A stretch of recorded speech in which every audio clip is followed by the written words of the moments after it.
পুরোপুরি একটা ষড়যন্ত্রের শিকার। তো আমি তখন চিন্তা করলাম যে একজন ফারুকের থেকে দেশ অনেক বড়, ক্রিকেট দল অনেক বড়, প্রচুর টাকা খরচ হয়েছে আমাকে রিমুভ করার পিছনে, টপ টু বটম, এবং স্পেশালি এটা সাংবাদিকরাও এটার বাইরে না। আমার খুব জানার ইচ্ছা যে আসলে কত টাকা আমার আবার মাথার মূল্য কত। 3 দিনে একটা লোক আমজাদ খান হয়ে গেল অনিল কাপুর থেকে, এইটা আসলে আমি বুঝতে পারি নাই। আমি কি রাইটলি বুঝতে পারছি যে আপনি বলছেন যে এখন যুব ক্রীড়া মন্ত্রণালয়ের উপদেষ্টা তিনিও এটার মধ্যে ইনভলভ ছিলেন? এটা ছাড়া তো সম্ভব না। উনি যেভাবে চাচ্ছিল কাজ করি, ওইভাবে কাজ করতে পারছিলাম না হয়তো, বা আমি কিছু পারপাস সার্ভ করতে হয়তো পারছিলাম না। আসলে যাদের লজ্জা নেই তাদের আমি লজ্জা দিব কিভাবে? মাহবানা 29 বছর ধরে ক্রিকেট বোর্ডে, কি আছে ক্রিকেট বোর্ড আমার বলেন তো দেখি। আমি শিওর যেই দিন আমার মতো কোনো দুর্নীতি, কোনো ইম্পর্টেন্ট জায়গায় হাত দিবে বুলবুল, আই ডোন্ট থিঙ্ক দ্যাট ওইটা হবে কফিনের লাস্ট পেরেক। নাজমুল আবেদিন ফাহিম ক্যালকুলেট করি, রাদার দেন ক্রিকেটিং, মানে মনে করেন আপনার ইম্প্রুভমেন্টের থেকে ওই যে ট্যুরে যাবে, ডিএ পাবে, ঘুরবে, দেখবে, এইটা আমার মনে হয় তার নেশা হয়ে গেছে ওই জায়গায়। সাকিব ঢোকার পরে অ্যারেস্ট করতে পারতো। মানে সিকিউরিটি থ্রেট, মানে কি অ্যারেস্টেড থ্রেট? হ্যাঁ, অর্গানাইজেশন এসে বললো যে না, ইউর আন্ডার অ্যারেস্ট, হোটেল থেকে তুলে নিয়ে গেল, তখন তো আপনার কিছু করার থাকবে না। ক্রিকেট বোর্ডের নেক্সট ইলেকশনটা তাহলে কি আপনি করছেন? বললাম আমি সময়ের হাতে ছেড়ে দিব। রুলড আউট করছেন না? না না না, ডেফিনেটলি নট। আগস্ট মাসের মাঝামাঝিতে এখন আমরা চলে এসেছি। মে মাসের শেষ দিকে বাংলাদেশ ক্রিকেট আঙ্গনে একটা বড় ঘটনা ঘটে যায়। ক্রিকেট বোর্ড প্রেসিডেন্টের পদ থেকে সরে যেতে হয় ফারুক আহমেদকে। মাঝখানে 2.5 মাস সময় চলে গিয়েছে। যেই কারণে তাকে সরে যেতে হয়েছে সেটা নিয়ে নটর প্রমাণের মুখোমুখি তিনি আগেও হয়েছিলেন। এখন সেটা নিয়ে কিছু আরও ফার্দার ডেভেলপমেন্ট রয়েছে। ওইগুলো কি আসলে ফারুক আহমেদের আগের বক্তব্যকে সমর্থন করে, নাকি সত্যি সত্যি তাকে আসলে কাঠগড়ায় দাঁড় করানোর সুযোগ এখনও রয়ে গেছে? এই সব কিছু মিলিয়ে আজকে আমরা মুখোমুখি হচ্ছি বাংলাদেশ জাতীয় ক্রিকেট দলের সাবেক অধিনায়ক এবং বাংলাদেশ ক্রিকেট বোর্ডের সাবেক প্রেসিডেন্ট ফারুক আহমেদের। ফারুক ভাই, স্বাগত আপনাকে নট আউট নোমানে আরও একবার। থ্যাংক ইউ ভেরি মাচ আমাদেরকে সময় দেওয়ার জন্য। ধন্যবাদ নোমান। কেমন আছেন আপনি? আমি খুব ভালো আছি। আর মনে হয় যে মানে যে কোনো গুরুদায়িত্ব তো মানে রেসপন্সিবিলিটি অলওয়েজ একটা প্রেশার।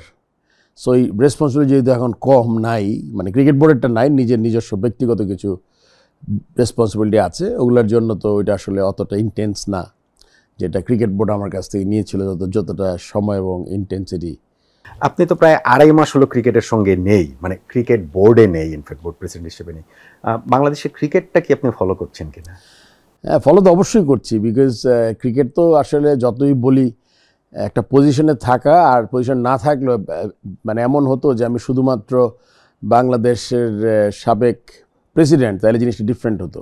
কারণ আমাদের অনেক পলিটিশিয়ান বা আপনারা ব্যবসায়ী যারা প্রেসিডেন্ট ছিলেন তাদের ক্রিকেটটা ফলো না করলে হয়। যেহেতু ক্রিকেটটা রক্তে আমাদের, ক্রিকেট খেলা থেকে শুরু করে সেই শুরু হয়েছে 16 বছর বয়স থেকে, এখন 59 আমি। সো এটা ফলো না করে কোনো উপায় নাই। এর মধ্যে 2টা খুব সিগনিফিক্যান্ট ঘটনা ঘটেছে। আমরা 2টা সিরিজ জিতেছি, শ্রীলঙ্কাতে একটা 2-1-এ T20-তে, যেটা যদিও আমি সবসময় বিশ্বাস করি এটা আমাদের স্ট্রঙ্গার ফরম্যাট না, তারপর অত্যন্ত চমৎকার খেলে আমরা জিতেছি। তারপর পাকিস্তানকে লোকালি আমরা হারিয়েছি। 2টা সিরিজ জয়। আমি ধন্যবাদ জানাচ্ছি বাংলাদেশ ক্রিকেট জাতীয় ক্রিকেট দলের খেলোয়াড়দের এবং তার সাথে যারা কাজ করছেন, specially the team management, coach আছে যারা। আপনি তো কিনলি ফলো করছেন, মানে আমি প্রশ্নটা করেছিলাম এই কারণে যে ফরমার ন্যাশনাল ক্যাপ্টেন, আপনি তো ফলো করবেনই ক্রিকেট। প্রশ্ন করেছিলাম যে আপনার মানে রাগ অভিমানের জায়গাটা আছে কিনা। এটা আসলে নোমান, এটা যদি আসলে আবারও বলছি সাধারণ দর্শকদের উদ্দেশ্যে, এটা আমার জন্য কোনো প্রাইজ, কোনো পোস্ট ছিল না। আসলে কাজ তো করেছে মাত্র 3 মাস বিপিএল পর্যন্ত, তখন মানে তখনও কোনো সাহায্য সহযোগিতা কারোর কাছ থেকে পাইনি। আর এখন যেহেতু বাইরে, আমি বুঝতে পেরেছিলাম যে এটা মানে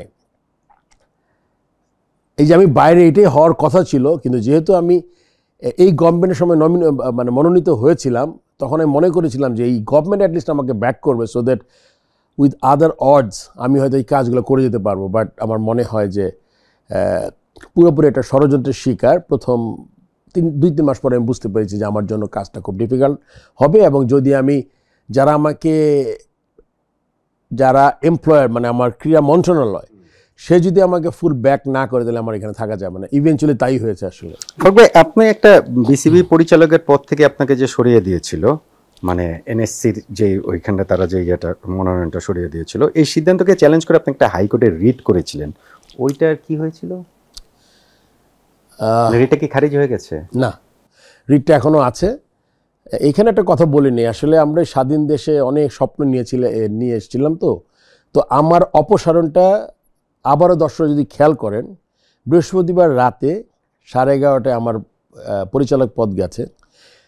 একটা অনাস্থা এনেছে 8 জন পরিচালক, যেটার কোনো স্কোপ, এটার কোনো কনস্টিটিউশন নেই। আমরা তো সবসময় বড় বড় কথা বলি, কনস্টিটিউশন ফলো করব, স্বাধীন বাংলাদেশে আমরা নতুন করে সব কিছু শুরু করব, যেখানে আইনের শাসন থাকবে। আমারটা হয়েছে পুরো বেআইনিভাবে। আমি কিন্তু ক্রিকেট বোর্ডের প্রেসিডেন্ট ফিরে যাওয়ার থেকে জাস্ট একটা যে চরম অন্যায় হয়েছে এবং এখনও যে আইনের শাসন নাই, এইটাকে আমি প্রমাণিত করার জন্যই কিন্তু আমি রিটটা করেছি। রিটটা যখন করলাম আমি জানেন শুক্রবার যখন আমি রোববারই রিট করেছি, রোববারে শুনানি হয়েছে অনেকক্ষণ। তারা কোনো ডিসিশন দিতে পারেনি। আমার লয়ার ছিলেন, উনি বলেছেন যে একটা যে কোনো ডিসিশন হয় খারিজ হবে, থাকবে। তারা বলছে যে আপনারা অন্য কোর্টে যান। তারপর ওর পরে থেকে ঈদের ছুটি হয়ে গেল। তারপর একটা ভেকেশন বেঞ্চ না কি বলে আমি ঠিক জানি না। তারপর আবার আমার লয়ার সারাদিন অপেক্ষা করে আপনার শুনেছে। শোনার পরে তারা আমার কেসটা দিনের মতো পরিষ্কার, এমন কেস এটা কোথাও আপনার আমি এখন জানি না এটা কন্টেম্পট অফ কোর্ট না কি বলে হয় কিনা জানি না, বাট আদা অবমাননা হবে কিনা আমি জানি না। বাট আমি যেটা আমার লয়ার আমাকে বলেছে যে পরের দিন যেটা হয়েছে একটা স্প্লিট ডিসিশন দিয়েছে। কীরকম? আপনার আজ থেকে এইটা স্ট্যাটাস কো মেনটেন করতে হবে এবং বোর্ডকে একটা রুল জারি করেছে, মানে আপনি জবাব দেন কেন আমার ডিসিশনটা অবৈধ না। কিন্তু এখানে একটা ছোট্ট সূক্ষ্ম একটা ব্যাপার আছে, ওখানে একটা জিনিস লাগিয়ে দিয়েছে টু ডেট, মানে যেই দিন আমি ওই রায়টা পেলাম যে বোর্ডকেও আপনার বলেছে যে এইটা কেন ওনার অপসারণ কেন অবৈধ হবে না, এইটা কারণ দর্শানোর নোটিশ দিয়েছে এবং বলেছে আর যেভাবে যা চলছে, যেমন আমি বাইরে আমিনুল ইসলাম বোর্ডের প্রেসিডেন্ট, কার্যক্রম চলবে, এরকম কোনো দিন কখনো হয় নাই। কারণ আপনি যদি সংক্ষুব্ধ হয়ে কোনো ডিসিশনের জন্য যদি আপনি হাইকোর্টে যান, যদি এটা হাইকোর্ট মনে করে যে সত্যি এটার কোনো ব্যত্যয় হয়েছে নিয়মের, তখন ওই সময় থেকে কিন্তু কার্যকর হয়। কোনো স্ট্যাটাস কোটা এমন না যে 4 দিন পরে স্ট্যাটাস কো, কারণ তখন তো বোর্ডের প্রেসিডেন্ট একজন হয়ে গেছেন। সো আমারটা রায়টা হয়েছে 2 রকম। একটা হলো স্ট্যাটাস কো এখন থেকে, মানে যখন একজন প্রেসিডেন্ট হয়ে গেছে, আর আমি বাইরে, আর কারণ দর্শক। এখন কারণ দর্শক আপনি জানেন বিসিবির কাছে কি নোটিশটা গিয়েছে? এটার মানে আমরা বিসিবির কাছ থেকে 4 মাসের সময় দিয়েছিল। কিন্তু এসব জিনিস হয় কি, আপনি যদি শুনানি করতে না চান, এটা লম্বা সময় ধরে পড়ে থাকতে পারে। আর যেখানে কোনো সম্ভাবনা থাকে, আপনি জানেন তো আমার কেসটা সরকারের বিরুদ্ধে, তো সরকারের বিরুদ্ধে যখন কেস হয়, কেসটাতে আপনি কতটুকু এটা আসলে দর্শক বুঝে নেবে আর কি। ফারুক ভাই, আপনি আইসিসির কথাও ওই সময় বলছিলেন, আমার মনে আছে যে আমার সাথে ইন্টারভিউতেও বলছিলেন যে এই ব্যাপারটাতে আইসিসি মানে ইন্টারভেন করতে পারে, তারাই পুরো ব্যাপারটা দেখবে। আপনি নিজেও যেহেতু তখন খুব সংক্ষুব্ধ ছিলেন, আমার আন্ডারস্ট্যান্ডিং ছিল যে আপনিও আইসিসির কাছে কমপ্লেন কোট আনকোট করতে পারেন যে আপনাকে যেভাবে সরানো হয়েছে। ওইটা কি আপনি কি আর এগিয়েছিলেন? না, এটা একদমই, আমি যখন আপনি খুব ভালো কথা বলেছেন, যেটা I would say heat of the moment, মানে যখন ঘটনাটা ঘটেছে তখন তো আপনার চিন্তায় কিন্তু অতটা আপনি করতে পারেন না, কিন্তু you are not in yourself. But আমি যখন 2 দিন গেল, যখন আমি চিন্তা করলাম যে ঠিক আছে, একটা অন্যায় হয়েছে আমার বিরুদ্ধে, আমি যদি এটাতে কোনো রিট না করি তাহলে জিনিসটা একদমই মানে জিনিস ঠিক হবে না, বলবে যে আমি ঠিক আছে মেনে নিয়েছি বা এই অন্যায়ের প্রতিবাদ করেছি। কিন্তু আইসিসির কাছে গেলে সবচেয়ে বড় অসুবিধা হতো যদি কোনো কারণে আইসিসি মনে করতো, কেন আইসিসির কাছে যাওয়া খুব সহজ ছিল। কীরকম আমি আপনাকে বলি, শুধুমাত্র ওই রাত্র 11:30টার যে কাগজটা তৈরি করেছে, আমার যে সদস্যপদটা নিয়ে গেছে, এইটা একটা। সেকেন্ড হলো কি, আমাকে যে বোর্ড প্রেসিডেন্ট, আপনি এখানে 2টা জিনিস লক্ষ্য করার ব্যাপার আছে। একটা হলো গিয়ে মনোনীত, সিলেক্টেড বাই দ্য এনএসসি, জাতীয় ক্রীড়া পরিষদ, আর সেকেন্ড হচ্ছে গিয়ে elected by the board director. So আমার একটা ইলেক্টেড পোস্ট আছে কিন্তু ওখানে, সো ওইটা কিন্তু আপনি করতে পারেন না। সো সেক্ষেত্রে আমি বুঝতে পেরেছিলাম যদি আমি ওই অনিয়মগুলো লিখে ইংলিশে ট্রান্সলেট করে পাঠাতাম, তাহলে ডেফিনেটলি তারা এটা কনসিডারেশনে নিত এবং কিছু একটা বাজে জিনিস ঘটতে পারতো বাংলাদেশ ক্রিকেটে। তখন মানে ইভেন তো মানে বাংলাদেশ ক্রিকেট বোর্ডকে সাসপেন্ড করার মতো ঘটনা এরকম আগেও ঘটেছে, জিম্বাবুয়েকে হয়েছে, শ্রীলঙ্কাতে হয়েছে। সো আমি তখন চিন্তা করলাম যে একজন ফারুকের থেকে দেশ অনেক বড়, ক্রিকেট দল অনেক বড়। আমার মনে হয় যে আমি আমার নোট অফ ডিসেন্টটা আমি আমার রিটের মাধ্যমে বুঝিয়ে দিয়েছি যেটা অন্যায় হয়েছে, কিন্তু আইসিসিতে গেলে যেটা ইমপ্লিকেশন আরও অনেক গুরুতর হতো। সেই জন্য আমি বলেছি এটা এখানে আর যাওয়ার বা এখানে এটা কন্টিনিউ করবো না। যদি আইসিসি নিজের থেকে কিছু করে, এটা আইসিসির ব্যাপার, আইসিসি মনে করে ইন্টারভিউ হয়েছে নাইলে নাই, কিন্তু আমি এটাকে একদম কেস আকারে দেই নাই দেশের ক্রিকেটের কথা চিন্তা করে। কেননা সত্য হলো আমি ফর্মার ক্যাপ্টেন প্লেয়ার, যেই কাজটা আমি 23 বছর করেছি as a player, as a captain, so এটা আমি আসলে করতে পারি না। আই গট ইউর পয়েন্ট, আপনি ক্লিয়ারলি সেই জিনিসটা বলেছেন। আমরা দুদকের একটা রিপোর্ট পেয়েছি যেটা নিয়েই আসলে অনেক কথাবার্তা, ইনফ্যাক্ট আপনাকে এটা ধরে আজকে ইন্টারভিউ করার আগেরগুলো আমরা কি অবস্থা আছে সেটা জানতে চেয়েছি। তো অন্য আলোচনার ভিতরে যাবো। আমি শুধু একটা জিনিস একটু জানতে চাই, সেটা হচ্ছে কি যে বিসিবির 8 জন পরিচালক আপনার বিপক্ষে অনাস্থা এনেছিলেন, আপনার এই কথাতেই আমার এটা মনে পড়লো। তারা তো ক্রিকেটেরই মানুষ যারা অনাস্থা এনেছেন, আপনিও তো ক্রিকেটের মানুষ, ক্রিকেট বোর্ড প্রেসিডেন্ট না হয় এখন আর নাই। এই ঘটনার পরে তো প্রায় 2.5 মাসের মতো সময় গিয়েছে, তাদের সঙ্গে কি আর কোথাও কোনো দেখা হয়েছে বা কথা হয়েছে কিনা আপনার ওই 8 জনের সঙ্গে? না, ওইরকম করে আমাদের কার সাথে দেখা হয়নি। আমি কোনো ডিরেক্টরকে, আমি যতদূর মনে করতে পারি, আমি একটা ফুটবল ম্যাচ দেখতে গিয়েছিলাম, বাট এটা যেহেতু ফুটবল ম্যাচ সিঙ্গাপুরের সাথে আমরা যদিও ম্যাচটা হয়েছি বাংলাদেশ ফুটবল দল, so I was very happy to see নতুন স্টেডিয়ামে, মানে প্রায় রিনোভেটেড, ওখানে 2টা পরিচালকের সাথে দেখা হয়েছে, বাট ওটা কথা বলার কোনো অবকাশ ছিল না। তবে যদি কখনো দেখা হয় বা কথা, আপনি কি বলবেন? আমি জিজ্ঞেস করবো যে এই মানে এই ঘটনাটা কিভাবে ঘটেছে, অ্যান্ড এটার পিছনে মানে এই চক্রান্তটা কেন হলো, বা আমার মানে আমি আসলে আমার জানার খুব আগ্রহ যে তারা যেইভাবে অনাস্থাটা এনেছে, এটা যদিও পুরোপুরি অবৈধ, নিয়ম বহির্ভূত একটা কাজ করেছে, কোনো কনস্টিটিউশনের বাইরে, এবং এটা খুব বাজে একটা উদাহরণ হিসেবে থেকে যাবে। কেননা পরবর্তী যদি এরকম হয়, আর যদি সরকার থেকে সাহায্য পাওয়া যায়, তাহলে এরকম ঘটনা যে কারোর সাথে ঘটতে পারে। তার মানে এটা একটা কনস্পিরেসি হিসাবে থেকে যাবে আর কি, আগামীতে একটা টুল হিসাবে থেকে যাবে যে এইভাবে করা যায় আপনার যদি সাথে থাকে, তার মানে ইন্টারফিয়ারেন্স হয়ে গেল। তো আমি তাদের জিজ্ঞেস করব। এবং আমি আরও কিছু বিচ্ছিন্ন ঘটনাও শুনতে পেয়েছি যে প্রচুর টাকা খরচ হয়েছে আমাকে রিমুভ করার পিছনে, হ্যাঁ, এবং প্রচুর টাকা ঢালা হয়েছে টপ টু বটম, এবং স্পেশালি এটা সাংবাদিকরাও এটার বাইরে না। সো আসলে এই পুরা ঘটনাটা ঘটেছে আসলে একটা কি বলবো, বড় একটা চিত্রনাট্যের অংশ হিসাবে আর কি। ফাইনাল ছিল আমি বের হয়ে যাওয়া, আর তো এই জিনিসটা যেহেতু আমি শুনতে পেয়েছি বাইরে থেকে, তো আমার খুব জানার ইচ্ছা যে আসলে কত টাকা বা আবার মাথার মূল্য কত, এটা আমি একটু জানা খুব ইচ্ছা আর কি আমার। আপনি মানে বললেন টপ টু বটম, লেটস, আপনি মিডিয়ার কথাটা বলেছেন ইন পার্টিকুলার, আমি যেহেতু মিডিয়ার একটা পার্ট, সেজন্য আমার আসলে জানার কিউরিয়াসিটি, যেহেতু আপনি এটা বলেছেন।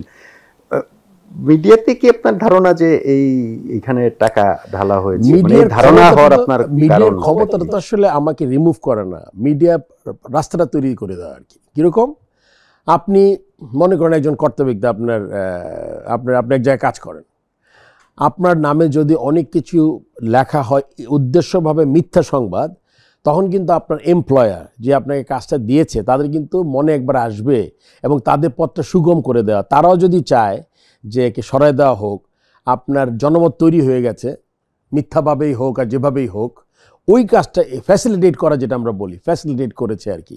এবং আপনি যদি আমার পুরো টেনিয়রটা দেখেন, আপনি দেখেন, আমি বলতে চাচ্ছি না যে এই টেনিয়রের একদম যা কাজ করেছি, কেননা যেই মিডিয়া আমাকে বলেছে ফারুক যেন নায়ক সিনেমার অনিল কাপুর, মানে একদিনে সব কাজ করে ফেলছে, সেই 3 দিন পরে কী এমন ঘটনা ঘটলো, মানে এগুলো লিখে আমার যেই টাকা পয়সার ব্যাপারটা বললাম, এগুলো আমার কাছে মনে হয়েছে যে এইরকম যখন রিপোর্ট হয়, 3 দিনে একটা লোক আমজাদ খান হয়ে গেল অনিল কাপুর থেকে, এইটা আসলে আমি বুঝতে পারি নাই যে এটা মানে অন্য কোনো খুব মানে এতটা ট্রানজিশনটা কিভাবে হয়, ওই একটা জিনিসই, বিভিন্ন সুযোগ সুবিধা আমার যেটা মনে হয়। এবং আমরা তো বাংলাদেশের মানুষ, আমরা তো কিছু কানেকশন আছে, কে কোন অফিসে যায়, কে কার থেকে কী ধরনের সুবিধা নেয়, এগুলো কিছু সংবাদ তো আসেই আমাদের কাছে। 95% media was not against me, 4 থেকে 5% মিডিয়া, এটা একদম হয়তোবা 1-2 জন মিলে এই 4-5% মিডিয়ার সাথে আপনি দেখবেন খুব বেশি 2-3টা টিভি ছিল এখানে, 1-2টা পত্রিকা ছিল, 1-2টা ইউটিউবার ছিল, এই মিলে এই পুরা জিনিসটা। বিকজ আপনি যখন দেখেন আপনার কাছে যখন টাকা থাকবে, আপনি যখন একটা পার্টিকুলার গোল নিয়ে আগাবেন, তখন কিন্তু আপনি যার বিরুদ্ধে করছেন তার থেকে অনেক বেশি স্ট্রং হবেন। বিকজ আমি কিন্তু ব্যবসায়ী, বাট আমি অত বড় ব্যবসায়ী না। আমি ব্যবসায়ী আমার ফ্যামিলি চালানোর মতো, ভালোভাবে থাকা খাওয়া, বাচ্চাদের পড়াশোনা, ভালো গাড়িতে চড়ি, এটা আগের থেকে, যেহেতু আমার বাবা বড় ব্যবসায়ী ছিলেন। কিন্তু যাদের সাথে আমার লড়াইটা ছিল তাদের কিন্তু অনেক পয়সা, তাদের মানে অগন্তি পয়সা আছে। তারা কিন্তু এই জিনিসগুলো খুব সহজে তারা ম্যানিপুলেশন করতে পারতেন বা পারছিলেন আর কি। এবং তারা প্রত্যেকটা কন্টেন্ট বানাতো।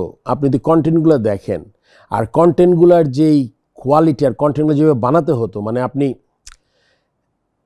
আপনি বাইরে রাখেন ফারুক আহমেদ নামটা, আপনি ক্রিকেট বোর্ডের প্রেসিডেন্ট এগেনস্টে লিখছেন।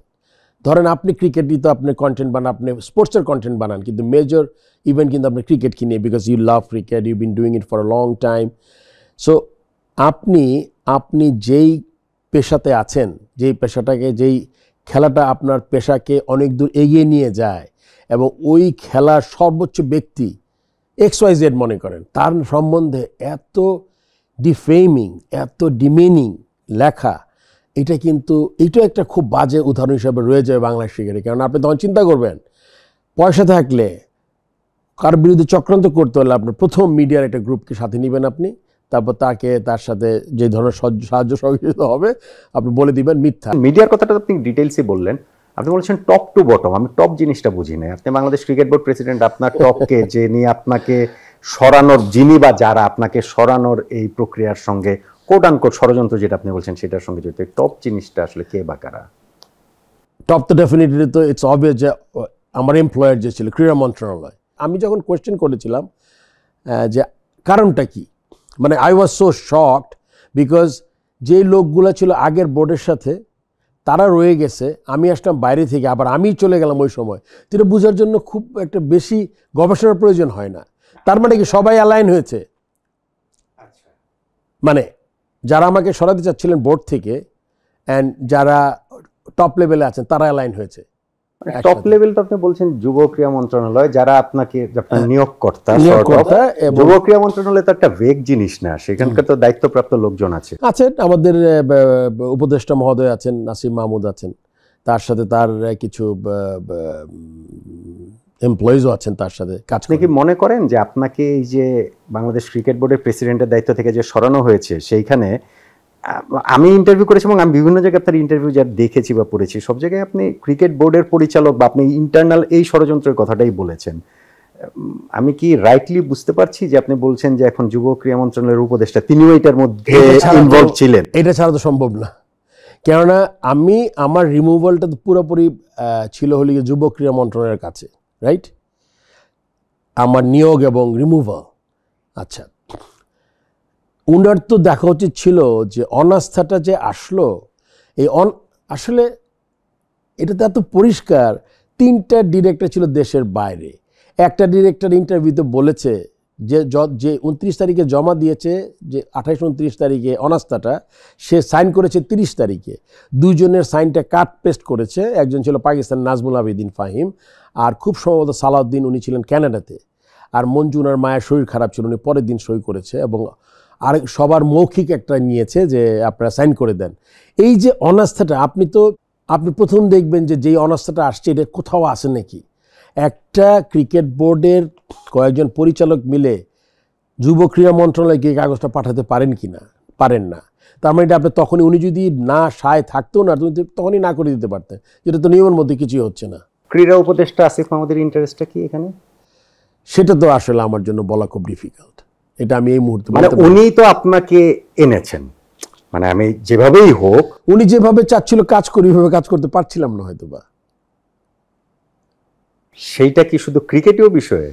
সেটা আসলে আমি এই মুহূর্তেটা এই ব্যাপারে আলাপ নাই করি। আসলে আমার মনে হয়েছে আমি কিছু পারপাস সার্ভ করতে হয়তো পারছিলাম না, সো সব ব্যাপারই মানে আমি ক্রিকেটের যেটা উন্নতি উনি চাচ্ছিলেন বা আরও অনেক কিছু আছে এইখানে জড়িত, ওগুলোতে হয়তো বা আমি আসলে আমার এগুলো বোঝার ক্ষমতা নাই, কেননা আমি মানুষ হিসেবে খুব সোজা চলি। মানে আমার সারা জীবন ক্রিকেট ক্যারিয়ারে আপনি সিলেক্টেড চিফ সেলেক্টর এখন দেখেন, যারা আমার সাথে কাজ করেছে প্লেয়িং ডেজ থেকে অ্যান্ড যারা আমার 2016 তারিখে আমি রিজাইন করার আগ পর্যন্ত যারা আমাকে দেখেছে, তারা কিন্তু তাদের কোনো সন্দেহ নাই যে এই লোকটা কেমন।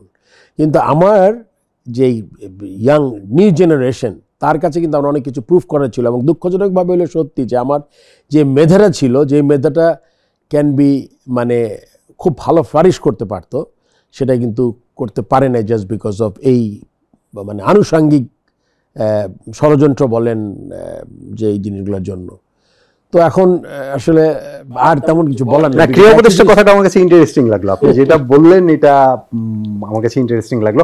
বাট এই ক্রিয়া উপদেষ্টা কিন্তু আপনার রিমুভালের পরপর মিডিয়ার সঙ্গে যখন কথা বলেছেন, তখন তিনি ক্লিয়ারলি বলেছেন যে ফারুক আহমেদকে যে সরানো হয়েছে সেইটার সঙ্গে 250 কোটি টাকা ট্রান্সফার, যেইটাকে সামনে নিয়েই মূলত আপনার মিথ্যা জিনিসটাকে সামনে নিয়েই আপনাকে আসলে সরানো হয়েছে, পারসেপশনটা ওইভাবেই দাঁড়ানো হয়েছে। উনি কিন্তু ক্লিয়ারলি বলেছেন যে এটার সঙ্গে তাকে সরানো পারে। এটা তো ধন্যবাদ পাওয়া যায়, একটা সত্যি কথা উনি বলেছেন যে এটার সাথে কোনো সম্পর্ক নেই। আর এছাড়া অন্য যে কারণটা রিমুভ করার জন্য যদি দুর্নীতি কোনো পার্ট না থাকে, অন্য যে কারণগুলো উনি বলেছেন, অনিয়ম, বিপিএল অনিয়ম আর ক্রিকেটের ধারাবাহিক অবনতি, এইটা আসলে শুধুমাত্র একজন ক্রিকেট বোর্ড প্রেসিডেন্টকে যদি অন্য কিছু না থাকে তাহলে সরানো এটা একমাত্র কারণ হতে পারে। আপনি তো যদি এখন আপনি যেটা বললেন যে ক্রীড়া উপদেষ্টা আসিফ মাহমুদ উনি পুরো জিনিসটার মধ্যে ইনভলভ, কারেক্ট, তাহলে তো আসলে মানে একটা এক্সকিউজ দেওয়াই শুধু আপনাকে সরানোর জন্য, আমি যদি রাইট আন্ডারস্ট্যান্ড করি। রাইট, 100%।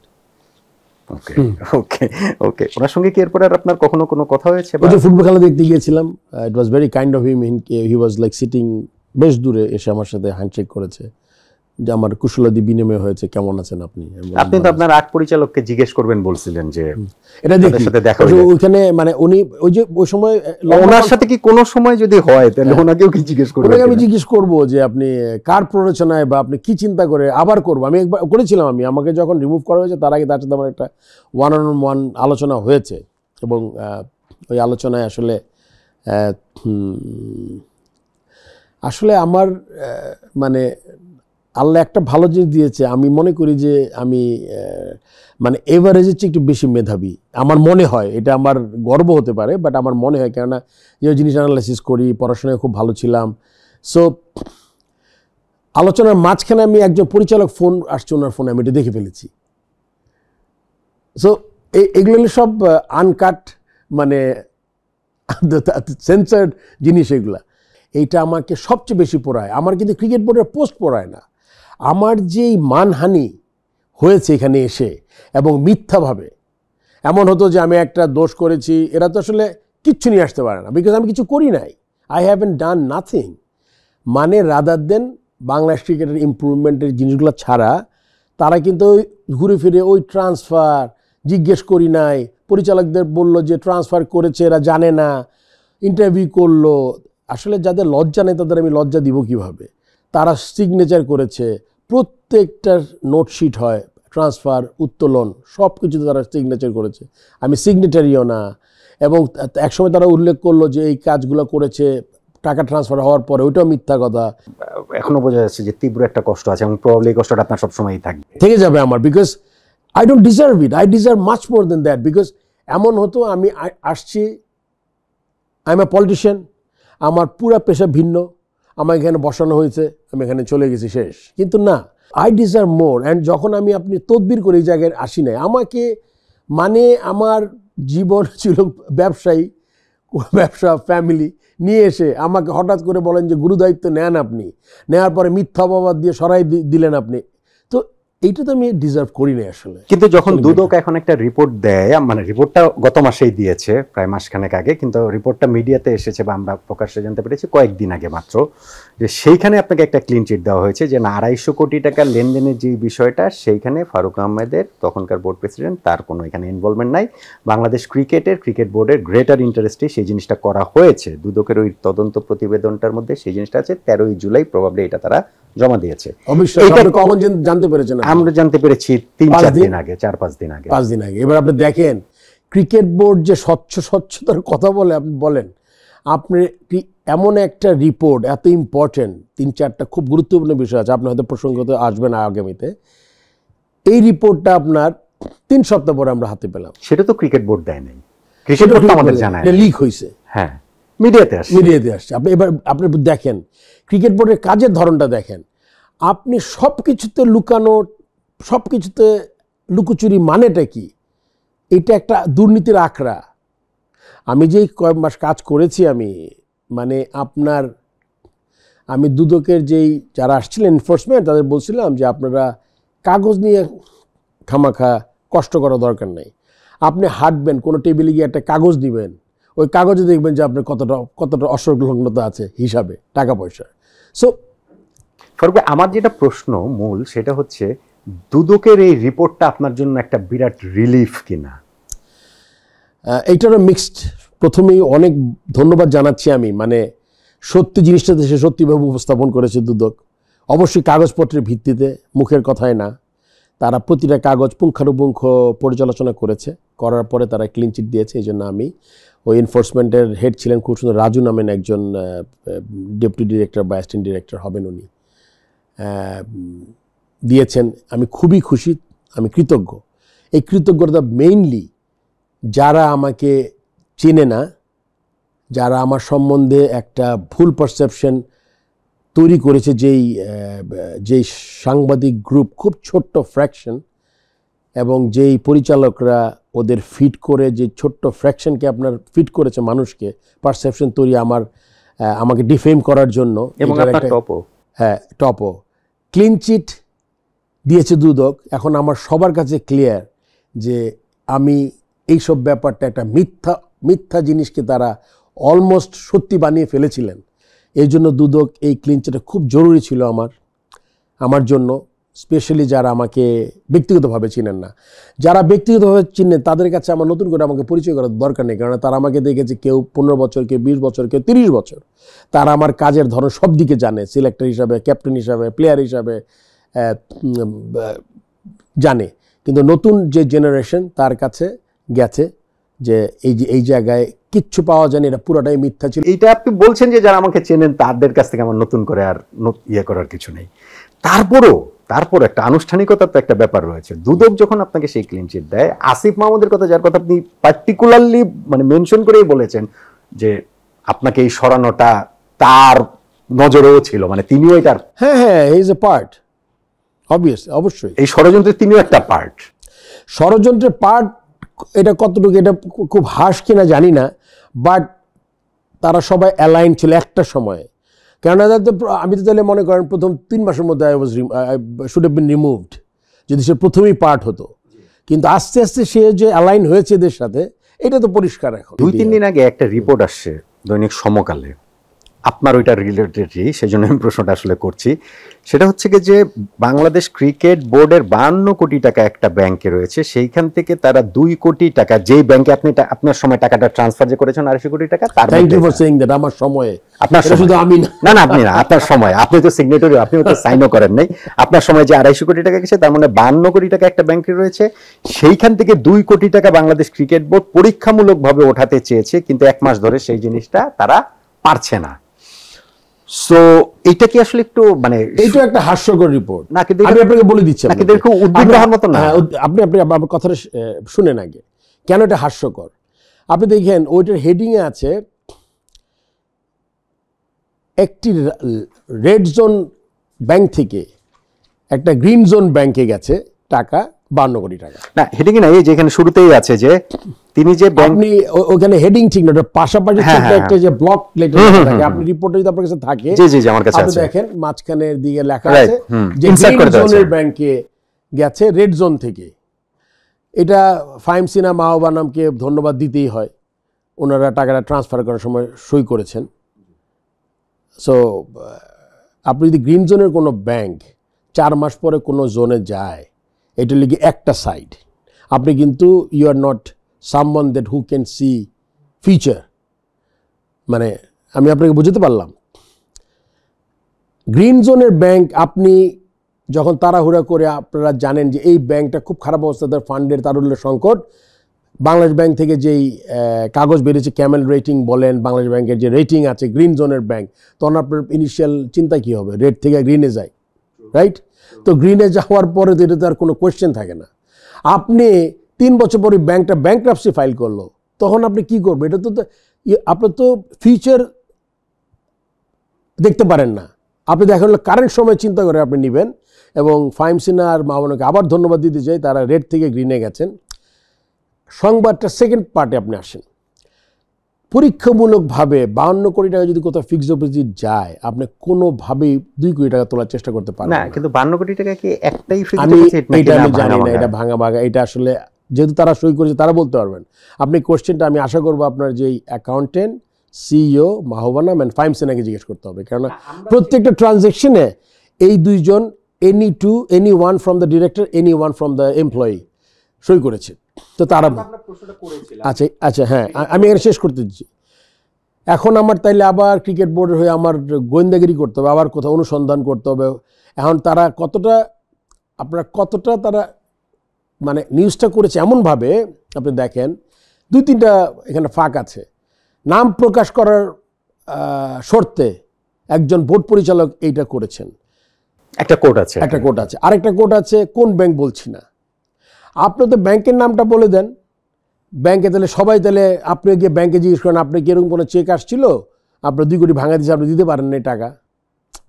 তো সবই তো এদের কাজটা এইরকম, এবং এই জন্য এখন পুরোপুরি দায়ী করতে হবে সিগনেটারিদের। না, কিন্তু আমি আপনার কথা যদি রাইটলি আন্ডারস্ট্যান্ড করে থাকি, তাহলে দায়ী আমি কিভাবে করব? যে গ্রিন জোনেই তো রেখেছি। হ্যাঁ, সেজন্য তো বললাম, হয় দায়ী করবেন তাদের, নাইলে গ্রিন জোনে রাখলে। আমি বলি তো এইটা একটা খুব বাজে একটা রিপোর্ট, জাস্ট উদ্দেশ্য প্রণোদিত। মাহবানা ফাহিম সিনহাকে ফাঁসানোর জন্য, আর আমি আগে প্রেসিডেন্ট হিসেবে আমাকে ফাঁসানোর জন্য এই নিউজটা করেছে আসলে। কিন্তু এটা তাদের এগেনস্টে হচ্ছে, বুঝতে পারছে না। তাদের এগেনস্টে যাবে বুঝতে পারে নাই, মানে নিজেদের এগেনস্টেই যাচ্ছে। সেটা তো সেক্রেটারি আপনি বলবেন না যে আপনি কি মনে করে, আপনি এত পদস্থ একজন লোক, আপনি কিভাবে সাইন করলেন এই ব্যাংক এখন 1 টাকা দিতে পারছেন? এটা বারবার আমার কাছে আসে কেন? কিন্তু আমি তো একা না, তো এটা তো সেক্রেটারি তারা, বা আমাকে যখন জিজ্ঞেস অ্যাজ এ প্রেসিডেন্ট হয়তো আমি কোনো মতামত দিয়েছি, তো they have to responsible for this, যদি কোনো রেসপন্সিবিলিটি নিতে হয়। বাট আমি এখনো মনে করি, আপনি আমাকে জিজ্ঞেস করেন, আমি মনে করি যে right decision, red to green. যদি ইন্টেনশনটা তখন ওই মাহবানা এবং ফাহিম সিনহা এবং আমার খারাপ হতো ইন্টেনশনটা, তাহলে কিন্তু আমরা একই ব্যাংকে সব টাকা দিতাম। তাহলে তো আপনি, মাহবানা এবং ফাহিম সিনহা 3 জন তো এক বোটে, you are on the same boat. না, সেম বোট না, আমি বলতে চাচ্ছি হলো গিয়ে যারা সিগনেটারি তারা তো জানে, প্রথম অস্বীকার করেছে জানি না, কিন্তু এখন যেহেতু তারা সিগনেটারি, তারা তো দায় এড়াতে পারবে না। যদি কোনো দুর্ঘটনা ঘটে এখানে, অবশ্যই তার they will be responsible, right? কারণ আপনি তো সিগনেটারি, আর আপনি না সিগনেচারে যদি আপনি সিগনেচার করে দিন, তাহলে তো আপনি you are in trouble. True, মানে আপনি তো তাদেরকে প্রভাবিত করে বোধহয় সিগনেটারি বানান নাই, বা মাহবানার মতো লোককে আমি প্রভাবিত করব, এতটা বোধ হয় বুদ্ধি বা সাহস আমার নাই। মাহবানা 29 বছর ধরে ক্রিকেট বোর্ডে, কি আছে ক্রিকেট বোর্ডে আপনারা বলেন তো দেখি, কি থাকতে পারে ক্রিকেট বোর্ডে? ক্রিকেটের জন্য কাজ করতে চান, তাই আমি শুনেছি ওনার 2 থেকে 4টা কেস চলতেছে, আমি শুনেছি, আই মাইট বি রং। তার 3rd টার্ম মিলে তার 4টা কেস দুদকে আছে, কেস হয়েছে। সো আশা করি আমার নামে কোনো কেস নাই। কেসগুলো কি ক্রিকেট সংক্রান্ত? দুর্নীতি সংক্রান্ত।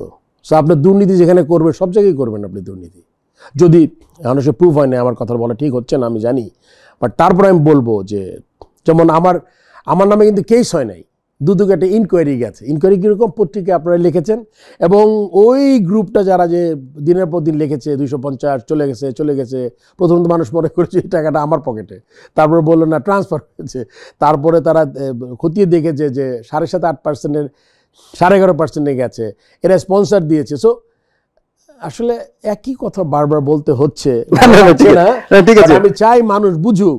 অ্যান্ড এই ঘটনা যাতে আজকে আমিনুলের সাথে যদি করে, he is a former captain, সে আসছে, বুলবুল আমি বুলবুল, সে এসছে বাংলাদেশের নিশ্চয়ই স্বপ্ন নিয়ে। আমি শিওর যেই দিন আমার মতো কোনো দুর্নীতি, কোনো ইম্পর্টেন্ট জায়গায় হাত দিবে বুলবুল, আই ডোন্ট থিঙ্ক দ্যাট ওইটা হবে কফিনের লাস্ট পেরেক।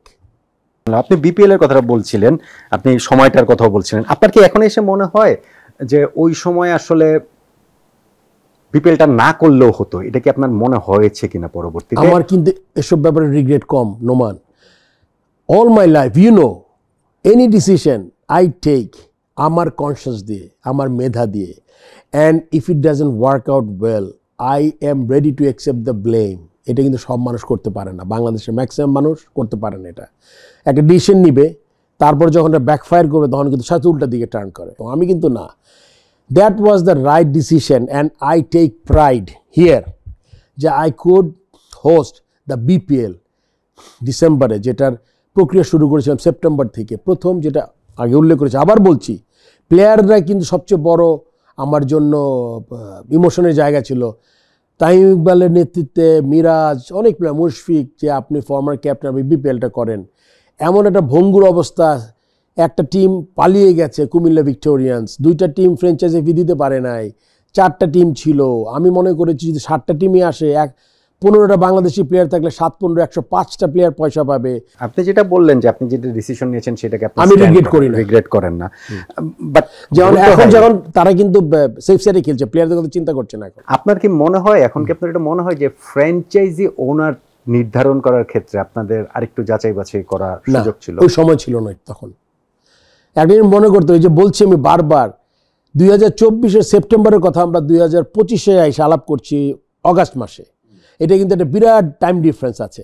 একটা জিনিস আমি রিগ্রেট করি না, মনে করি যে বিপিএলটা ছোট আকারের করলেও, আমার এটা প্রশ্ন ছিল যে 5টা দলে কি করতে পারতাম। এখন একটা ম্যাচ যখন আমরা হেরে যাই তখন কিন্তু প্রচুর লুপ হোলস বের হয় যে কি করলে কি হতো। কিন্তু আপনি দেখেন, আপনি চিন্তা করেন যে কোনটার উপরে এগিয়ে আছে। 7টা টিম খেললে 105টা প্লেয়ার টাকা পাবে, 5টা টিম খেললে 75টা প্লেয়ার টাকা পাবে, একটা ডিফারেন্স। সেকেন্ড ডিফারেন্স, আপনার টিভি রাইটস বিক্রি করেছি, খেলার সংখ্যা কমে যাবে, আপনার রেভিনিউ কমে যাবে টিকিট থেকে, আপনার টিভি রাইটস যারা নিয়েছে তারা ম্যাচের সংখ্যা কমলে প্রো রাটা বেসিসে টাকা কমিয়ে দেবে আপনার। সো হয় কি, আপনি যখন কোনো জায়গায় থাকবেন ডিসিশনগুলো কিন্তু নিতে হবে।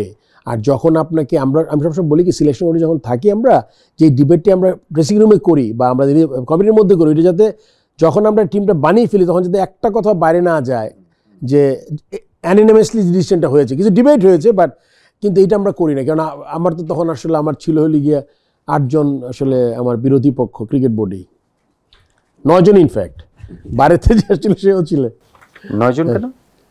আমি ছাড়া নাজমুল আবেদিন ফাহিম, উনিও তো বোধহয় যাই না, হয়তো প্রেসিডেন্টের স্বপ্ন দেখছিলেন উনি কোনোভাবে, সে হয়তো মানে পুরোপুরি ওদের সাথে মিশে গিয়েছিল সে। না, কিন্তু 8 জন যে অনাস্থা প্রস্তাব দিয়েছিল তার মধ্যে তো আকরাম ভাই ছিলেন না। আকরাম ছিলেন, আমি বলছি 9 জনই আমার মানে এগেনস্টে কাজ করেছে। আকরাম অনাস্থা প্রস্তাবে দিয়েছে, হয়তো আকরাম মনে করেছে যে 8টা হয়ে গেছে শেষ, বা আমার সাথে তো আপনি জানেন আকরামের সাথে একটা পারিবারিক সম্পর্ক আছে, এটা একটা কারণ হতে পারে।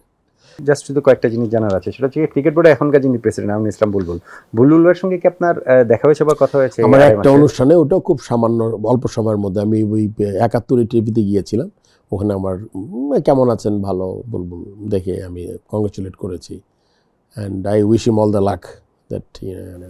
ওই একদিনই দেখা হয়েছে। নাজমুল আবেদিন ফাহিম ভাই, তার সাথে দেখা হয়নি আমার, কথা হওয়ার তো বোধহয় সুযোগ নেই। না আসলে মানে এক একটা মানুষ, আমি তো আসলে প্লেইং ডেইজে এত প্লেয়ারের সাথে ইন্টারাকশন হয়েছে আমার, ম্যানেজমেন্ট, তারপর সিলেকশনের সময়, সো আমি অনেক মানুষকে দেখেছি।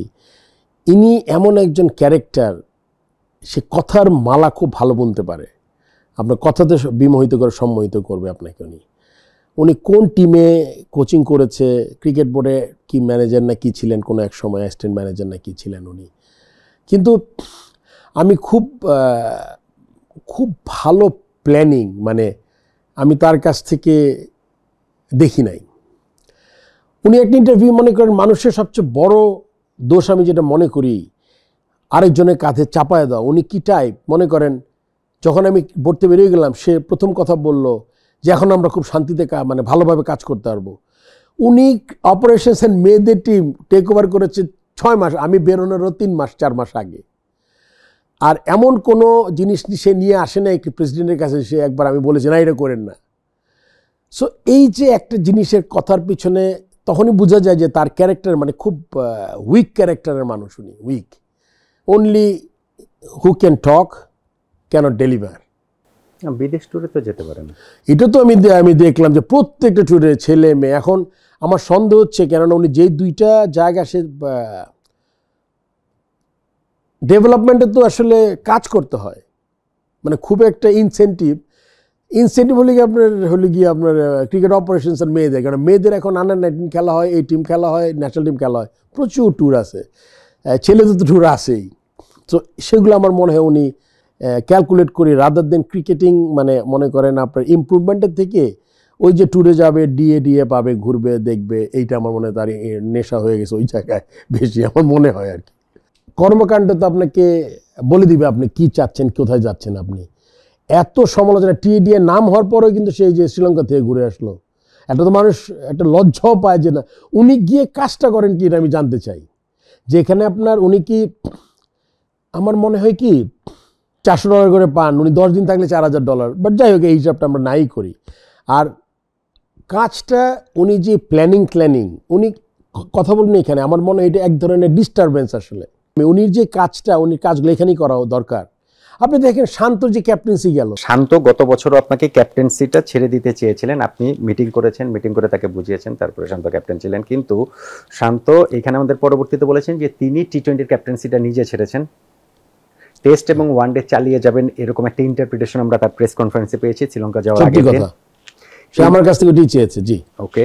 সো তাকে যখন এরপরে জানতে পারলেন যে ওয়ানডে ক্যাপ্টেন্সি থেকে সরে দেওয়া হয়েছে শ্রীলঙ্কার, মানে আগের দিন, হ্যাঁ ওই দিনই ট্যুরে যাওয়ার আগের দিন, এবং ওই প্রেস কনফারেন্স করে যাওয়ার পরে তিনি জানতে পেরেছেন, তখন তিনি টেস্ট ক্যাপ্টেন্সিটাও ছেড়ে দিয়েছেন ওই ট্যুরের পরে।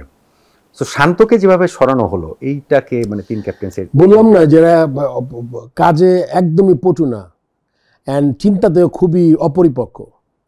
আমরা বলি মেধা, স্যার বলে ওনাকে সবাই, তাই না? মানে আমি জানি না, হয়তো সাকিব স্যার বলে দেখে পুরা সাকিবিয়ানরা বা সবাই আমরা স্যার, মানে স্যার বলে, সে কিসের স্যার আমি জানি না, হয়তো বিদেশি টিচার ছিল দেখেছে হয়তো স্যার। আপনি কতটা অপরিপক্ক, যখন আমি শান্তকে শুনলাম যে সে ছেড়ে দিতে চায় ক্যাপ্টেন্সি সব জায়গায়, তখন কিন্তু আমি এগুলোই কিন্তু আপনার দায়িত্ব অ্যাজ এ অ্যাডমিনিস্ট্রেটর, অপারেশনসও আর প্রেসিডেন্ট, আমার দায়িত্ব না এটা। তারপর আমি মনে করেছি আমি তো প্লেয়ার ছিলাম, আমার তো একটা অ্যাডিশনাল জিনিস হলে কি আমি player. So I wanted to know that what really wrong, because আমি মনে করি শান্তর এখনও দেওয়ার জিনিস আছে, হিজ এ গুড ক্রিকেটিং ব্রেন। আমি তার সাথে চিটং গিয়ে কিন্তু আমি তার সাথে বলি তোমার সাথে আমি কথা বলবো, it supposed to be a 15 minutes meeting, but it went up to 1 hour 45 minutes. আমি ওকে সব সুযোগ দিয়েছি, তুমি বলো। আমি মনে করেন আমিও ক্যাপ্টেন ছিলাম, সো আমি একটু চিন্তা করি যে একে জানা দরকার সে কী গেম প্ল্যানটা কি কেমনে করে না করে। প্রবাবলি সিলেকশন কমিটির সাথে ওর একটু মানে মতের অমিল না, হয়তো ক্যাপ্টেন চায় যে এর হলে গিয়ে এখনকার প্লেয়ার, আর আমাদের সিলেকশন কমিটিতে হয়তো রাজদাক কিছুটা খেলেছে, আরেকজন চিফ সিলেক্টর উনি তো অনেক আগে ক্রিকেট খেলেছেন। হ্যাঁ, উনি মেধা ভালো, কারণ আমার সময় সে পুরো সময়ই ছিলেন। সো ওইটা ঠিক যাচ্ছিল না আর কি, হয়তো এটা একটা কারণ। আমি বললাম দেখো ক্রিকেট এনভায়রনমেন্ট যেখানে আছে, যেখানে তুমি ভালো করতে চাও, তোমার যেগুলো বুঝাবে, তারপরে কিন্তু একটা মাঝে তোমার কিন্তু চিফ সিলেক্টর বা সিলেক্টরদের কথাও মাথায় নিয়ে তারপরে যেটা বেস্ট এটা বের করতে হবে। So give it a try. ওর সব কথা শুনে আমার কাছে মনে হচ্ছে is a good captain material. Miraz কিন্তু not bad, Miraz is a good cricketing, he's a very intelligent guy, মানে ক্যাপ্টেন্স ম্যাটেরিয়াল। আমার কাছে মনে হয়েছে যে মিরাজ তো অটোমেটিক হয়তো বা নেক্সট ক্যাপ্টেন হতো যদি ওর ফর্মটা ধরে রাখতে পারতো আর কি। তো সে কন্টিনিউ করলো। তারপরে আপনি ওকে যখন ঠিক মনে করবেন যে না আমাদের সময় এসছে, ভালো করছে না টিম, নতুন কাউকে নিব, তখন সব কিছুর একটা প্রসেস আছে। একটা ন্যাশনাল টিমের ক্যাপ্টেন আপনি জাস্ট ক্যানট আগের দিন সে পেপারে দেখবে যে সে তার ক্যাপ্টেন্সি নাই, এর চেয়ে দুঃখজনক এবং খুবই মানে অপেশাদার একটা ডিসিশন। আর যেই ক্রিকেট অপারেশনের চেয়ারম্যান, এখন তাকে মানুষ এই জন্য টিডিএই বলে, বিকজ সে তো খুব একটা ওয়ারিড না কি হচ্ছে না হচ্ছে around, he is only worried the post in cricket operations and the tour with the team. So এখানে এসব ক্ষেত্রে আপনার কি বলবেন আসলে? তারপর আমার সেকেন্ড লাস্ট কোয়েশ্চেন, দুইটা কোয়েশ্চেন আছে। একটা হচ্ছে কি সাকিব আল হাসান, আপনাদের সময়ে তিনি ন্যাশনাল টিমের শেষ ম্যাচটা খেলতে চেয়েছিলেন, আসতে পারেননি। খুব ক্লিয়ারলি আমরা আসলে জানতে পারি না। আমার যেটা আন্ডারস্ট্যান্ডিং বা সাধারণেরও যেটা আন্ডারস্ট্যান্ডিং সেটা হচ্ছে কি বেসিক্যালি গভর্নমেন্টের কাছ থেকে তিনি সিগন্যাল পাননি বলে আসতে পারেননি, এবং তারও আগের আন্ডারস্ট্যান্ডিং হচ্ছে গভর্নমেন্টের কাছ থেকে সিগন্যালটা পেয়েছিলেন আপনাদের সূত্র ধরে, সেই কারণেই তিনি আমেরিকা থেকে দুবাই পর্যন্ত এসেছিলেন। এক্স্যাক্টলি আসলে সাকিবের সাথে কি ঘটনাটা ঘটেছিল? ঘটনাটা কি এটাই? এটাও গভর্নমেন্টই এখানে বাধা ছিল। আমি তখন দুবাইয়ে ছিলাম মিটিংয়ে একটা, তখন সাকিব দুবাইয়ে ছিল, তখন ঢাকা থেকে প্রথম কলটা খুব সম্ভবত ওই cricket operation Nazmul Abedin Fahim phone করেছে, যে তারপরে আমিও কথা বলেছি অ্যাডভাইজারের সাথে, সিকিউরিটি থ্রেট আছে। মানে সিকিউরিটি থ্রেট মানে কি, তার হয়তো আসলে হয়তো বা কোনো আইনশৃঙ্খলা রক্ষাকারী বাহিনী তাকে ঢুকতে দেবে না। অ্যান্ড আই ওয়াজ লাইক, আমি as a port president also was shocked a little bit, because Shakib আমাকে ফোন করেছে যে আমি তো এখানে আসছি, ট্রেনিং করছি, যাবো কি যাবো না। আমি বলছি যদি সিগন্যাল না থাকে, নাজমুল আবেদিন ফাহিম যেহেতু ফোন করেছে উপদেশ, আমি তো দেশে নাই, সো যদি হয় তাহলে তো এই রিস্কটা তো আমি বরাবর একই কথা বলি, আমি এই রিস্কটা কিন্তু ক্রিকেট বোর্ডের জন্য সম্ভব না। আপনি মনে করেন সাকিব আল হাসান মানে আইন শৃঙ্খলা রক্ষাকারী বাহিনী ঢুকতে দিবে না নাকি না ঢোকার পরে অ্যারেস্ট করতে পারতো, যে জন্য উপদেষ্টা বলেছেন যে না আসলে ভালো হয়। আমি তার থেকে যেই সংবাদটা পেয়েছি, আমি প্রথমে শুনেছি সাকিবের কাছ থেকে, তারপর সাকিব বলছে নাজমুল আবেদিন ফাহিম ফোন করেছে, তখন আমি চেক করার জন্য উপদেষ্টা ফোন করেছি, বললো না না আসলে বেটার হয়, কি হবে না হবে আমি জানি না। এখন কিন্তু তার আগে আসার সিগন্যালটা কেন দিয়েছিল সেটাও কি গভর্নমেন্টই তো নিশ্চয়ই? সেটা তো আমি কথা বলেছিলাম পরে, সেটা গভর্নমেন্ট দিয়েছিল। আমি বলি ডিজাইনটা কীরকম করে করা হয়েছিল। আমি যখন দেশে ছিলাম তখন আমি বলেছিলাম সাকিব তার ইচ্ছা পোষণ করেছিল যে ও একটা দেশ থেকে রিটায়ার করতে চায়। আগে তো টি-20 নাই, ওয়ান ডেতে হয়তো রিটায়ার করে গেছে, টেস্টে খেলবে আর কি, টেস্টে খেলবে, সে টেস্টে রিটায়ার করে যাবে, খেলবে। তখন আমার টেস্টটা খুব সম্ভবত ঢাকাতে ছিল, সাউথ আফ্রিকার সাথে। সব কিছু আমি আইন শৃঙ্খলা বাহিনী, আর্মি, সবার সাথে আমি কথা বলেছি, যে সবাই বলেছে পূর্ণ সহযোগিতা করে। আইন শৃঙ্খলা বাহিনী না, পুলিশ টুলিশ, তার সিকিউরিটি কনসার্ন যেটা আর কি, মানে মব যাতে না হয়, বা এয়ারপোর্ট থেকে আসবে, হোটেলে যাবে, মাঠে আসবে, এইটার ব্যাপারে কিন্তু মোটামুটি আমি গভর্নমেন্টের গ্রিন সিগন্যাল অনুযায়ী আমি এরকম করে আমি ব্যক্তিগত যে কানেকশনগুলো ছিল ওগুলো আমি কাজে লাগানোর চেষ্টা করেছিলাম। সো সব কিছু সেট, আমরা প্ল্যান করেছি কোনো টিকিট বিক্রি করবো না প্রথম টেস্টে, সব দূরের থেকে প্রশিকার মোড়, ওইদিকে হয়তো বা সোনি সিনেমার একটু আগে যেটা আরেকটা মোড়, এইদিকে 10 নাম্বার, সব বন্ধ করে দিব, কোনো লোক আসবে না, ও খেলে হোটেল, তারপর সে চলে যাবে, এরকম একটা প্ল্যান হয়েছিল। মানে স্টেডিয়ামে লোক আসবে না। সো একটা মানে ম্যাচ না হলে, সো এগুলো সব মানে চেষ্টা করা হয়েছিল। তারপরে এক সময় আসলে যখন বললো তখন বললাম যে এটা তো আসলে আই ক্যানট সে যে ইউ গো অ্যান্ড, যদি কোনো কিছু ঘটে তো দায় দায়িত্ব আমি নিতে পারবো না আসলে, কেন এটা আমার হাতে নাই। এটা উপদেষ্টা নিতে পারতেন, উপদেষ্টার হাতে জিনিসটা, বিকজ সে একদম সরকারের মধ্যে আছেন, সে আমাদের ডিরেক্ট বস ক্রিকেট বোর্ডের বা মন্ত্রণালয়, যার কাছে আমরা রিপোর্ট করি। সে যখন বলেছে যে না সিকিউরিটি থ্রেট আছে, আসার দরকার নেই, তখন আর আসতে পারেনি। মানে সিকিউরিটি থ্রেট মানে কি অ্যারেস্টেড থ্রেট? হ্যাঁ, মানে নাকি মবের থ্রেট? মব তো হ্যান্ডেল করা যেত আমার মনে হয়, অ্যারেস্টটা হ্যান্ডেল করা যেত না। অ্যারেস্টটা আমি তো এটা আমার দায়িত্ব না। মবটা আপনি ঠেকাবেন কীভাবে? আপনি অতিরিক্ত আর্মি, অতিরিক্ত পুলিশ, অতিরিক্ত দিয়ে আপনি বলবেন, মানে ওটা তৈরি হতে দিবেন না আপনি জিনিসটা। মানে আমরা মাঝে মাঝে আমরা পাকিস্তান ট্যুর করি, যখন তো আমাদের সাথে আর্মি থাকে, হোটেলতে বেরোতে দেয় না, পুরো কর্ডন করা থাকে, সো ইটস লাইক কোনো প্রবলেম নেই, এই কাজটা করা যায়। কিন্তু আপনি যদি হয়তো বা একটা অর্গানাইজেশন এসে বললো যে না ইউর আন্ডার অ্যারেস্ট, হোটেল থেকে তুলে নিয়ে গেলো, তখন তো আপনার কিছু করার থাকবে না। কিন্তু তাহলে প্রথমে কেন অনুমতি দিয়েছিল? সেটা পলিটিক্স কিনা আমি জানি না, বাট এইটার অ্যান্সার আমি করতে জানি না আসলে। আমি ফারুক ভাই, আমার লাস্ট প্রশ্ন, আপনার সাথে তো অনেকগুলো বিষয় নিয়ে আলোচনা করলাম। আপনি যখন ক্রিকেট বোর্ডের প্রেসিডেন্টের দায়িত্ব থেকে আপনাকে সরে যেতে হয়েছিল বা সরে এখানে একটা প্রসঙ্গ, আমাদের উপদেষ্টা রিফর্মের কথা খুব বলেন, দেশের reform, constitution reform, cricket board reform, সব রিফর্ম। এই রিফর্মটা 2-3 মাস পর্যন্ত আমি শুনেছি আগে। তারপর আপনার সে ক্যাটেগরিক্যালি অন পেপার বলেন, মিডিয়াকে, ইলেকট্রনিক মিডিয়াকে বলেন, বলেছে যে এই ক্রিকেটে অবশ্যই সংস্কার হতে হবে বলেছেন, সংস্কার হয়ে ইলেকশন হতে হবে, হয়ে ইলেকশন হতে হবে। এখন কিন্তু এই কথাটা আমি শুনি না। সো যে অ্যালাইনমেন্টের যে কথাটা আমি বললাম, এটা কি এর সাথে কোনোভাবে যুক্ত কিনা আমি জানি না। আপনি দেখেন রিফর্মের কোনো শব্দ নাই কোথাও, আমি আর শুনি নাই রিসেন্ট পাস্টে। ইলেকশন কিন্তু ঘনিয়ে এসছে। তারপর আপনার বলেছেন যে যেই কাউন্সিলর বাণিজ্য হয়েছে, দুর্নীতি করে ফ্যাসিস্টরা যে এগুলো করেছে, যার সাথে এখনকার যে 8 জন বা 9 জন যারা আছে তারাও কিন্তু ওই বোর্ডেরই উত্তরাধিকারী সূত্রে প্রাপ্ত ডিরেক্টরশিপ, তারাও আছেন। এই যে 14টা বা 18টা ক্লাব যারা পুরোপুরি দুর্নীতির আশ্রয় নিয়ে টাকা দিয়ে 5 লাখ টাকা দিয়ে 2টা করে টিম ভোটের করে যারা 3rd ডিভিশনে হয়ে তারা কাউন্সিলর হয়েছে, ভোট দিবে, এবং তারা শুধু 3rd ডিভিশনে সীমিত নয়, তারা প্রিমিয়ার লিগ চলে গেছে। এই যে পাতানো খেলা, এই যে ক্রিকেটের একটা ভ্যাকিউম তৈরি করে, মানে একদম স্পেস নষ্ট করে দিছে আপনার। মানে আমি বলতে পারি 10,000 ক্রিকেটার আর এখন আর তারা ক্রিকেট খেলছে না, তারা হয়তো বা ছোটো ব্যবসা করে, মুদির দোকানে কাজ করছে, তাদের থেকে হয়তো বা আমাদের সাকিব তামিম কারো না কারো পেতে পারতাম।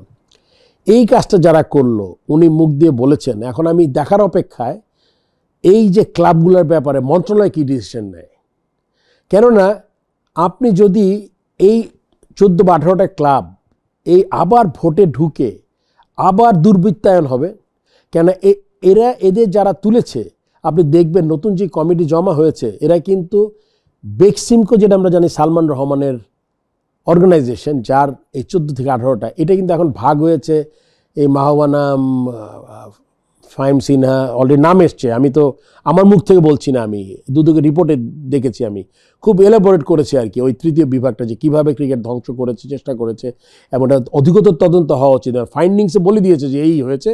এখন এই ব্যাপারে কি নিবে আমাদের উপদেষ্টা মহোদয়, এটা আমি তাকিয়ে আছি। যদি এই ব্যাপারে কোনো পদক্ষেপ না দেখি, তাহলে যেটা আমার মনে সন্দেহ, টোটাল অ্যালাইনমেন্ট।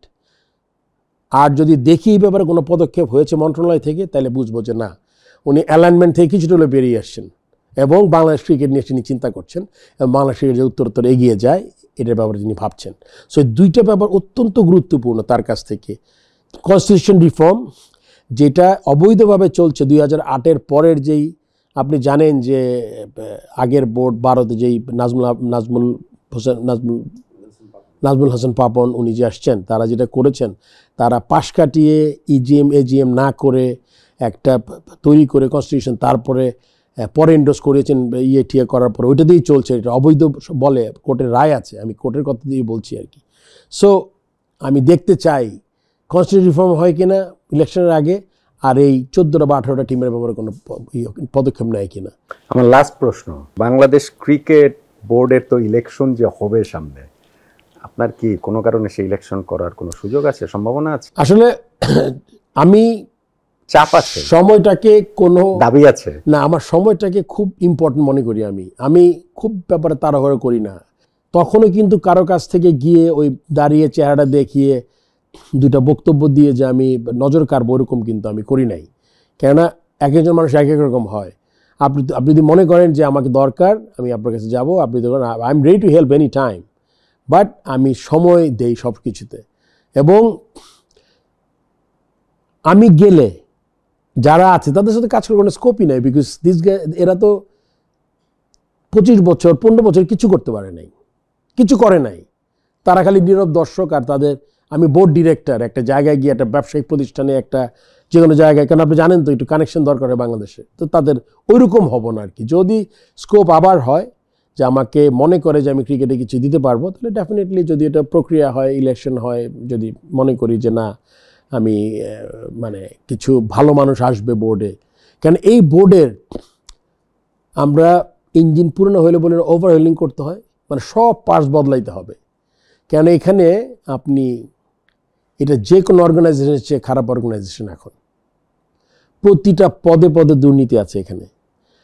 এগুলো যদি আপনি ফুল এটা না করতে পারেন, কেন আপনি জানেন টাকা যেখানে আছে, এই যারা মধু খাইতে চায় তারা থাকবেই। অ্যান্ড তাদের কি ইন্টারেস্ট, এক একজন 3-4টা করে কমিটি নিয়ে বসে থাকা, এটা আমার জানার খুব ইচ্ছে। বিকজ আমি তো 6 মাসে বিরক্ত হয়ে গেছি। বিকজ আপনি যদি, মানে এখানে তো লাভের চেয়ে লস বেশি, কেননা আপনি যদি কাজ করতে চান, কিন্তু যারা এখানে থাকতে চায় দিনের পর দিন বছরের পর বছর, তাদের তো নিশ্চয়ই কোনো লাভ আছে।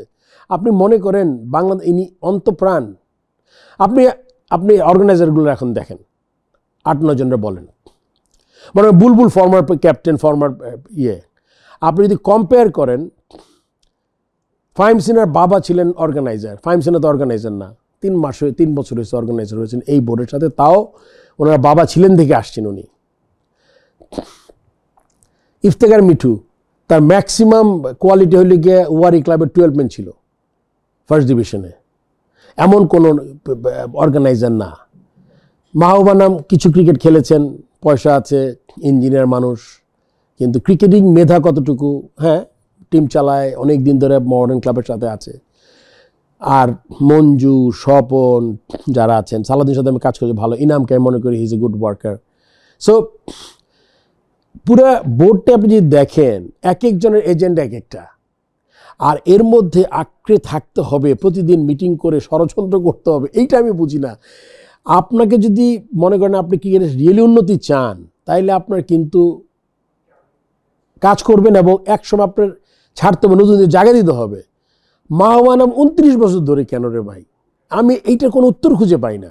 ক্রিকেট বোর্ডের নেক্সট ইলেকশনটা তাহলে কি আপনি করছেন? বললাম আমি সময়ের হাতে ছেড়ে দিব। রুলড আউট করছেন না? না না না, definitely not. I think it will be interesting thing. এখন আমি আপনাকে বললাম, এখন আমি উপদেষ্টার দিকে তাকিয়ে আছি, রিফর্মটা উনি কি, যেটা ওনার মুখ দিয়ে উনি বলেছেন, রিফর্ম কি করেন কনস্টিটিউশন, আর উনি ওই এই 14টা বা 18টা যে ক্লাব, এখানে আরেকটা কথা নোমান, এই 18টা ক্লাব উঠেছে, অনেক ঐতিহ্যবাহী ক্লাবকে কিন্তু তারা জোর করে নেমে, তারা কথা শুনে না। ইয়াং পেগাসাস, ইগলেটস, এগুলোকে কিন্তু আপনার ম্যানিপুলেশন করে নামানো হয়েছে। সো এই ব্যাপারে আমি আসলে দৃষ্টি আকর্ষণ করতে চাই, এবং আমি অতি সত্বর একটা স্টেটমেন্ট শুনতে চাই উপদেষ্টা মহোদয়ের কাছ থেকে, যে উনি ওনার আগের যে স্ট্যান্ডস ওখান থেকে সরে আসেন নাই, রিফর্ম করবেন। এবং কেননা এখন যে সময় সাপেক্ষের কথা বলে আমি মানি না। আমি রিমুভ হয়েছি 17 ঘন্টায়, নিয়ম নীতি তোয়াক্কা না করে, পুরোপুরি বেআইনিভাবে। সো তার মানে ওনার যে ক্ষমতা আছে, ওই ক্ষমতায় উনি রিফর্মটা খুব ভালোভাবে করে ফেলতে পারবেন। এটা করে ফেলা হোক, আমি দেখতে চাই যে দেয়ার আর সাম চেঞ্জেস। ফারুক ভাই, থ্যাংক ইউ ভেরি মাচ, আপনাকে অনেক ধন্যবাদ। লাস্ট ইয়ার অ্যান্সারটা দিয়েছেন, সেটাও খুব ইন্টারেস্টিং, যে ইলেকশন করবেন কি করবেন না, বিষয়টা খুব ইন্টারেস্টিং, আপনিও সেই জিনিসটা দেখছেন। আমি চাই না কেউ ভয় থাকুক। Thank you very much Faruk ভাই, অনেক ধন্যবাদ।